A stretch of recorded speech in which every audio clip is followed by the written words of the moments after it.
현대를 살아가는 현대 도시인들은 마음의 여유를 갖고 또 남에게 여유 있고 편안한 모습을 보이라는 것은 정말로 쉽지 않습니다.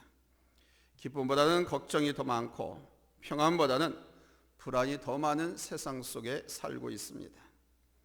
여러분, 누가 가장 복된 사람일까요? 부자로 사는 사람일까요?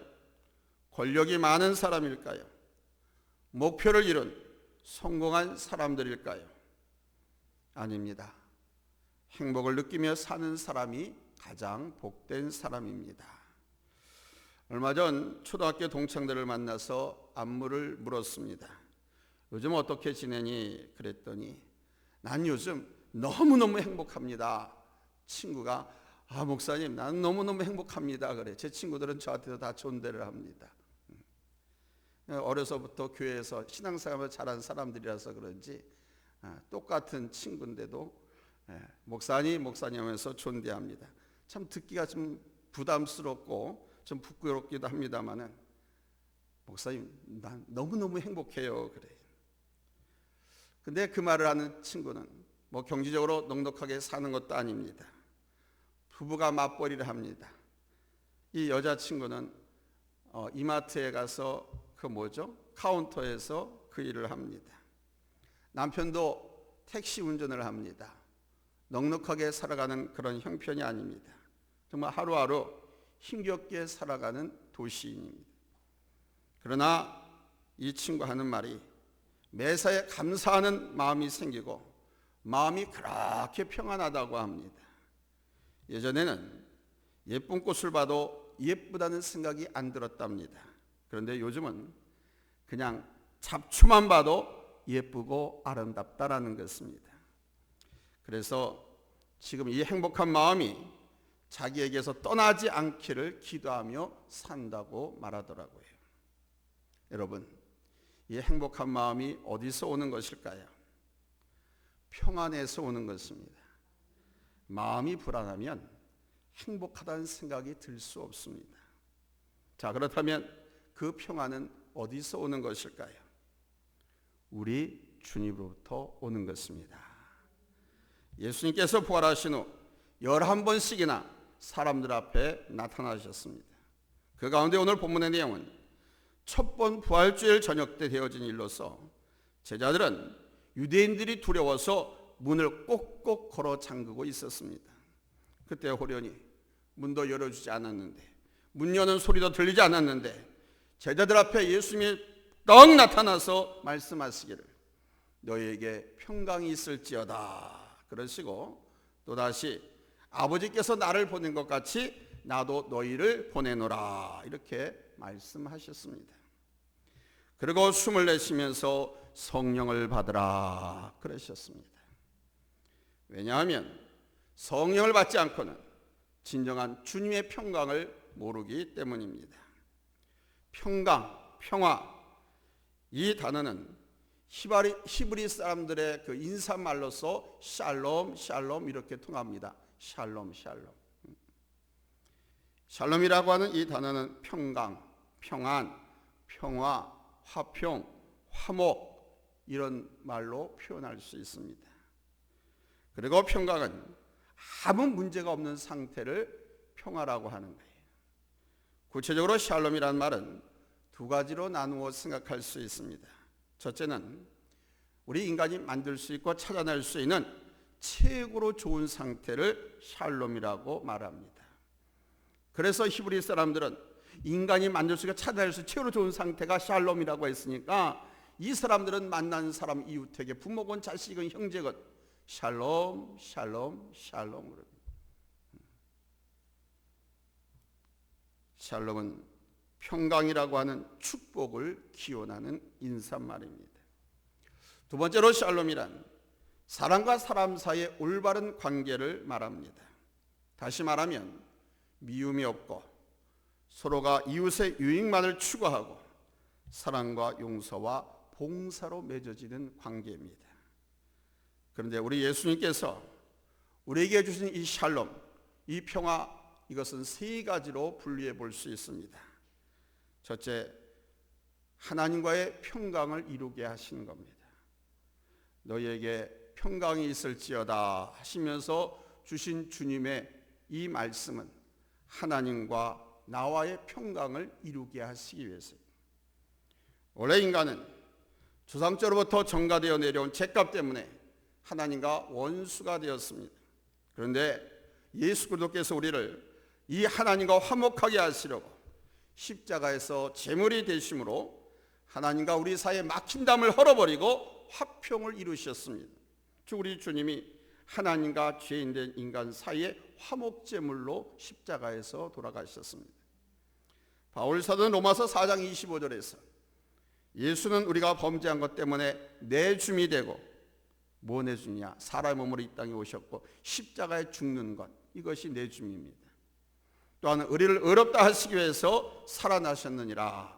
죽으셨지만 장사되었지만 3일 만에 부활하셨다는 거죠. 예수님께서 십자가에 달려 죽으신 이유는 뭐냐? 바로 내가 범죄한 것 때문입니다. 또한 주님께서 부활하신 목적이 있다고 합니다. 왜 부활하셨냐? 나를 의롭다 하시기 위해서 다시 살아나셨다라고 말씀합니다. 그러니까 주님의 죽으심도 주님의 부활하심도 다 누구를 위해서입니까? 당신을 위해서가 아니라 우리를 위해서. 그리고 로마서 5장 1절에서는 그러므로 우리가 믿음으로 의롭다 하심을 받았으니 우리 주 예수 그리스도로 말미암아 하나님과 화평을 누리자, 이렇게 말씀했습니다.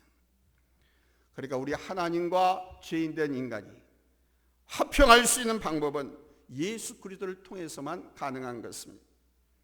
하나님과 죄인이 화목할 수 있는 길은 예수 그리스도라는 이름 외에는 없다는 것입니다. 예수 앞에 나오는 사람은 모두가 의롭다함을 얻고 화평한 자가 되는 은혜를 누리게 된다는 것입니다.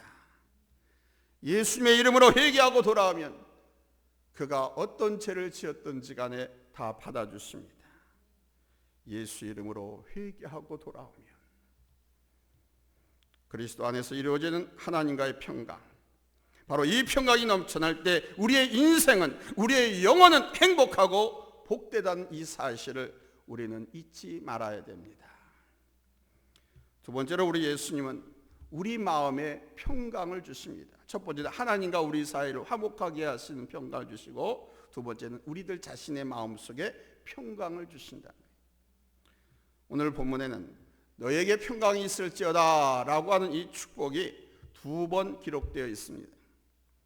여기서 우리는 아주 귀한 교훈을 얻게 되지요.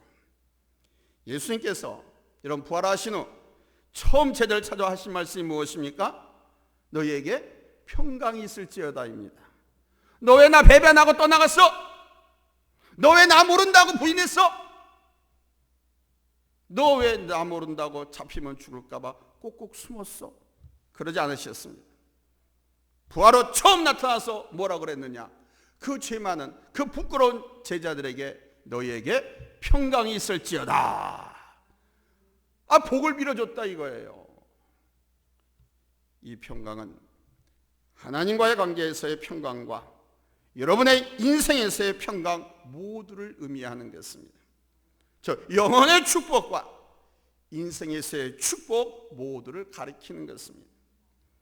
주님께서 부활하신 후 처음 제자를 찾아가 하신 말씀이 뭐라고요? 너희에게 평강이 있을지어다. 그러니까 주님께서 지금 나를 찾아오셔서 하실 말씀이 뭐냐? 역시 너에게 평강이 있을지어다. 아멘. 나를 찾아오셔가지고 가장 먼저 하시는 말씀은 저주도 아니고 진노도 아니고 축복인 겁니다. 평강의 축복, 샬롬의 축복. 아멘. 너희에게 평강이 있을지어다. 이 말씀의 은혜와 축복이 여러분에게 충만하기를 예수님의 이름으로 축원합니다. 아멘. 예수님께서는 우리에게 평강을 늘 주시길 원하셨습니다. 요한복음 14장 27절에서 말씀하시기를 평안을 너희에게 끼치노니 곧 나의 평안을 너희에게 주노라. 평안이나 평강이나 화평이나 평화나 다 같은 말이에요. 내가 너희에게 주는 것은 세상이 주는 것과 같지 아니하리니 너희는 마음에 근심하지도 말고 두려워하지도 말라. 여러분, 오늘 이 시간 우리에게 주신 주님의 평강은 세상이 주는 평강과 다른 차원의 것입니다. 세상이 주는 평안과 우리 주님이 주시는 평안은 같지 않습니다. 다릅니다. 세상이 주는 평안은 뭡니까? 외적인 조건과 환경에 의해서 얻어지는 겁니다. 북한의 김정은이가 남한 도발을, 남침을 위협하지 아니하면 우리 남한 국민들 하나도 쫄지 않아요. 그렇지 않아도 하나도 쫄지 않고 살고 있지만은 그런 어떤 환경과 요인에 의해서 주어진 것이 아닙니다. 주님이 주는 평강은. 그러나 그러한 평안은 오래가지 못하죠. 그러나 우리 주님 주시는 평안은 완전히 다릅니다. 내 영혼 깊은 곳에서부터 흘러나오는 평강입니다.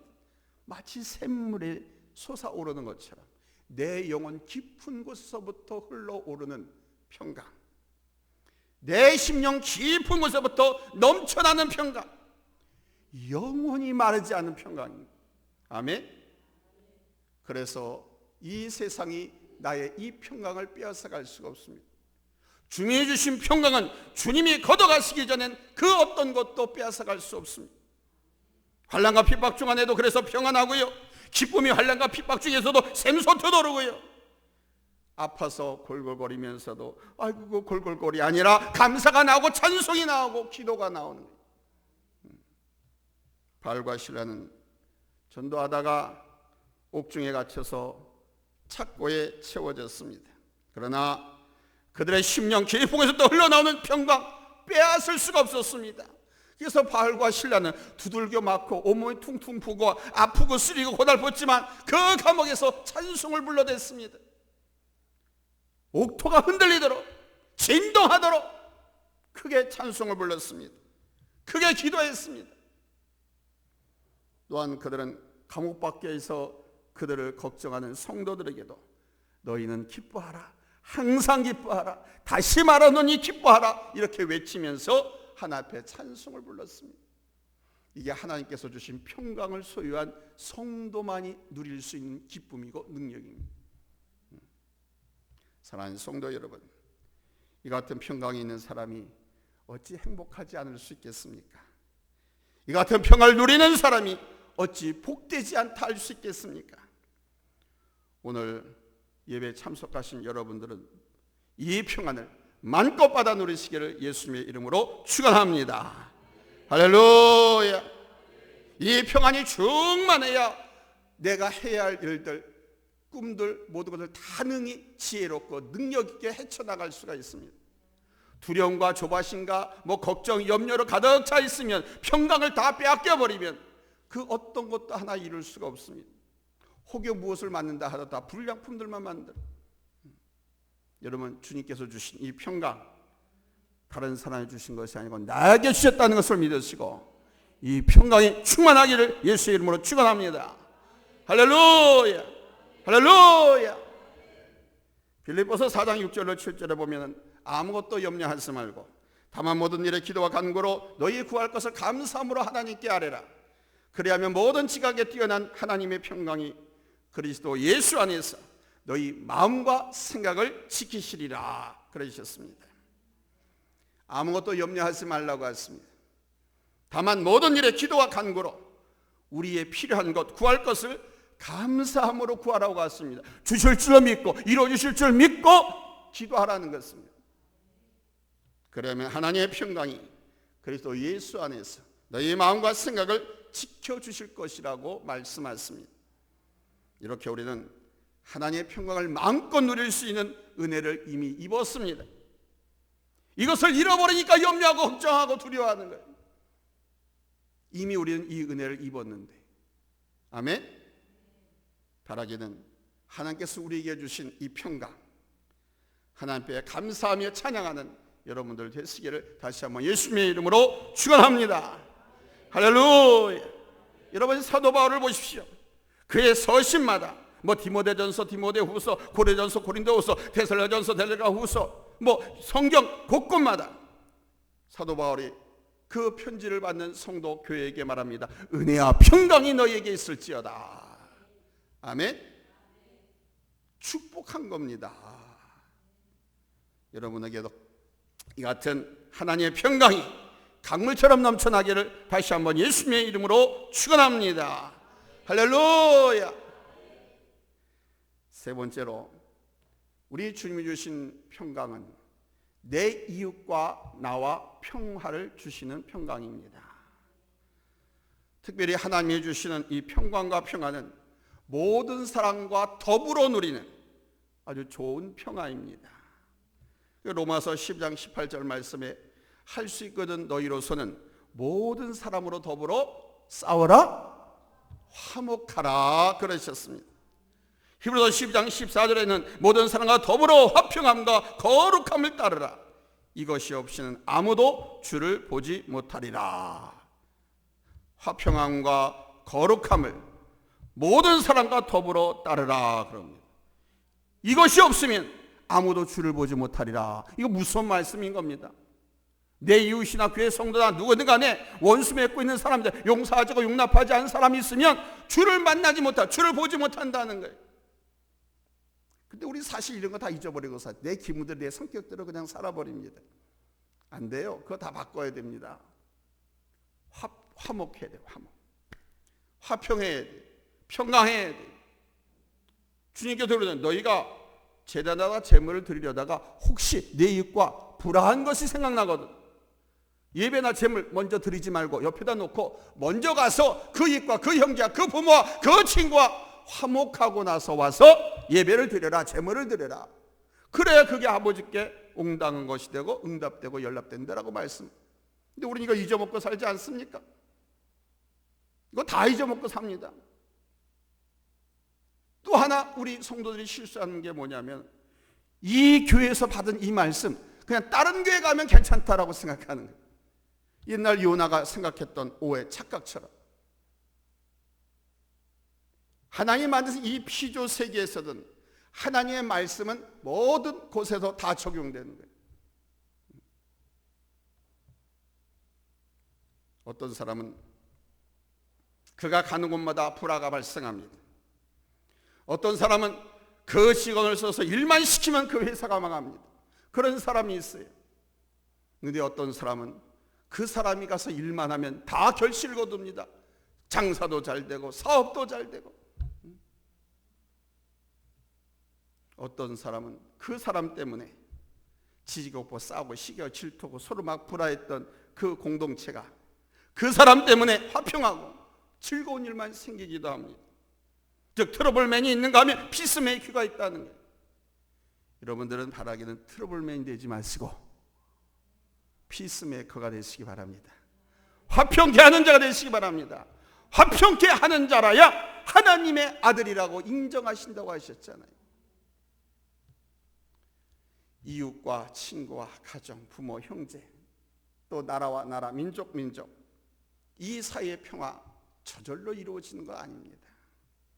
믿는 우리들이 먼저 예수 그리스도 안에서 관심을 갖고 힘쓰고 노력하는 데서 이루어지는 겁니다. 내가 먼저 손 내밀고 내가 먼저 용서하고 내가 먼저 이해하고 내가 먼저 섬겨주고 아멘. 내가 먼저 베풀어주고 아멘. 그래야 이루어지는 겁니다. 에베소서 4장 3절에 평안에 매는 줄로 성령이 하나 되게 하신 것을 힘써 지켜라 그랬습니다. 성령이 하나 되게 하신 것이 뭡니까? 바로 평강입니다. 앞서 말씀드린 것처럼 내가 먼저 용서하고 내가 먼저 이해하고 내가 먼저 섬겨주고 아멘. 그럼으로써 이 하나된 평강을 지키라는 거예요. 할렐루야. 갈라디아서 5장 22절 말씀에 보면 오직 성령의 열매는 사랑과 희락과 화평과 그러지 않습니까? 9가지가 열거되고 있죠.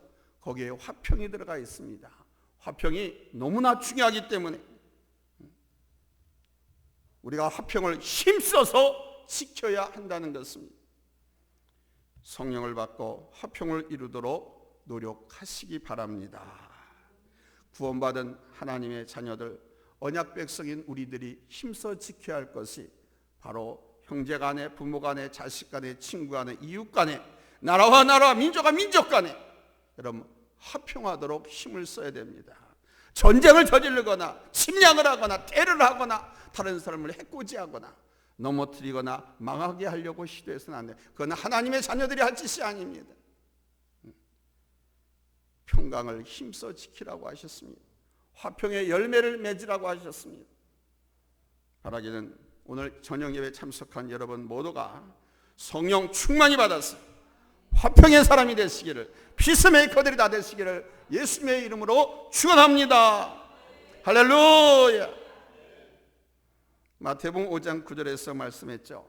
화평케 하는 자는 복이 없나니 복이 있나니 어떻게 하는 자는 화평케 하는 자는 그들이 하나님의 아들이라 일컬음을 받을 것이요. 그랬습니다. 하나님의 자녀, 여기 아들이라고 하니까 여성들은 아닌 것처럼 그것이 아니고 하나님의 자녀다, 정말 그리스도인이다, 천국 백성이다, 하나님의 아들 딸이다라고 인정을 받는다는 것입니다. 무엇보다도 화평케 하는 자가 복이 있다고 그러잖아요. 이 복이 어떤 복입니까? 대단한 복 아닙니까? 평안해 보세요. 하는 일마다 다 잘 됩니다. 어려운 일도 평안해 보세요. 잘 형통합니다. 평안해 보세요. 사람들이 너무 좋아서 다 쾌락하고 타락하고 막 그를 가잖아요.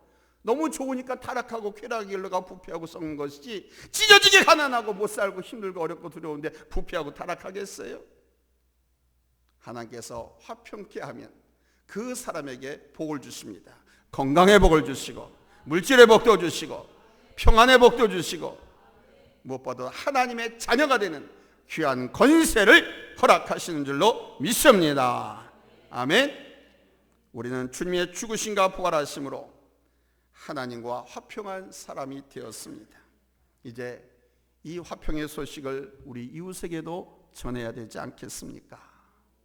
예수님께서 당신을 위해 죽으셨습니다. 그리고 그 예수님께서 당신을 위하여서 부활했습니다. 이 복을 믿는 순간 당신은 하나님과 화평한 아들이, 하나님과 화평한 딸이 되는 것입니다. 이 예수를 믿음으로 구원을 받는 것입니다. 예수 믿읍시다. 교회 같이 나갑시다. 여러분, 이 복음을 전할 수 있기를 바랍니다. 이 복음을 전할 때 구원받은 성도는, 먼저 믿은 여러분들은 죄인인 내가 하나님과 화평하게 된 역사를 이루게 되는 것입니다. 본문에서 예수님이 말씀하시기를 아버지께서 나를 보내신 것 같이 나도 너희를 보내노라 그러셨습니다. 그러니까 평강의 축복을 하신 후에 그 평강을 기초로 해서 그들에게 미션을 주셨는데 그것은 바로 부활의 증인으로 파송하는 겁니다. 부활의 은혜를 받아 갖고 있는 것만이 아니라 그 부활의 은혜를 나가서 예수의 평강과 함께 십자가와 부활을 전하는 사명자가 되라는 것입니다. 아멘. 마지막으로 예수님께서 말씀하시기를 제자들에게 숨을 내쉬면서 성령을 받아라 그러셨습니다. 우리 예수님께서는 사명을 주신 후에 감당할 수 있는 그 사명 감당, 그 힘의 원천이 무엇인가를 말씀하셨습니다. 사명 감당할 수 있는 그 힘의 원천이 뭡니까? 바로 Holy Spirit, 성령 하나님입니다. 성령입니다. 하나님의 일은 성령의 도움 없이는, 성령을 앞세우지 않고는 그 어떤 것도 할 수가 없어요. 성령의 충만을 받을 때 비로소 우리에게 주신 사명, 교회든 내 가정이든 사업장이든 내게 주신 그 사명을 잘 감당할 수 있는 것입니다. 예수님의 죽음 앞에서 닭이 울기 전에 3번씩이나 부인했던 베드로가 이 성령을 받으니 목숨 걸고 복음을 전파했듯이 우리도 성령을 받아야 주님 일을 할 수 있고 담대한 예수의 증인들이 될 수 있는 줄로 믿습니다. 주님의 평강을 가지신 사랑하는 성도 여러분, 주님의 성령으로 충만해서 십자가와 부활을 증거하고 주님의 몸된 교회를 자랑하고 하나님과 이웃이, 하나님과 이 세상이 평강을 이루는 이 하나님의 나라를 세워나가는 우리 현명하고 지혜롭고 슬기로운 성도님들 다 되시기를 예수님의 이름으로 축원합니다. 할렐루야. 기도하겠습니다. 하나님